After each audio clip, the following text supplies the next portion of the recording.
Hello বন্ধুরা, আর স্বাগতম আমার আজকের ব্লগে। আমি জানি আপনারা হয়তো ভাবছেন হঠাৎ রাস্তার ধারে কেন।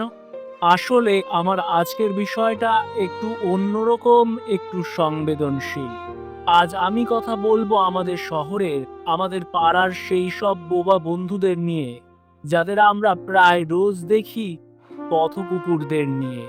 দেখুন, ওরা চুপচাপ নিজেদের মতো আছে, হয়তো একটু খাবারের খোঁজে বা একটু আশ্রয়ের আশায় ঘুরছে। ওদের জীবনটা ঠিক কেমন আমরা কি কখনো ভেবে দেখেছি? প্রতিটা দিন ওদের কাছে একটা সংগ্রাম। ওরা কি আমাদের মতোই একটু আরাম চায় না? একটু আদর, একটু সুরক্ষা?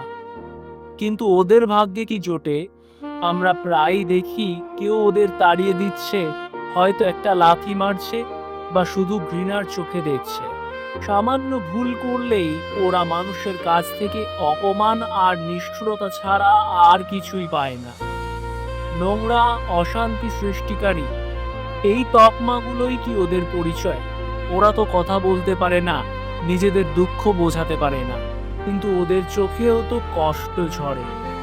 সেই নিরীহ চোখগুলো কি আমাদের হৃদয়কে একটুও নাড়া দেয় না? আসুন আমরা ওদের জন্য কিছু করি। বড় কিছু করতে না পারলেও ছোট ছোট কিছু কাজ তো করতেই পারি। একটু খাবার, বাইরে পড়ে থাকা সামান্য খাবার বা একটু জল ওদের জন্য জীবনের সমতুল্য হতে পারে। একটু সহানুভূতি, শুধু শুধু ওদের তাড়িয়ে দেবেন না। ভয় না পেয়ে পারলে একবার মাথায় হাত বুলিয়ে দিন। বিশ্বাস করুন, ওরা ভালোবাসা বুঝতে পারে। হিংসা নয়, দয়া করে ওদের মারবেন না বা কষ্ট দেবেন না। মনে রাখবেন, ওরাও বাঁচতে চায়। ওদের জীবনটা আমাদের হাতে আরো একটু সুন্দর হোক না। বন্ধুরা, ওরা পথকুকুর হতে পারে, কিন্তু ওদের মধ্যেও প্রাণ আছে, অনুভূতি আছে। পরের বার যখন কোনো পথকুকুরকে দেখবেন, শুধু একবারের জন্য একটু মমতা দেখান।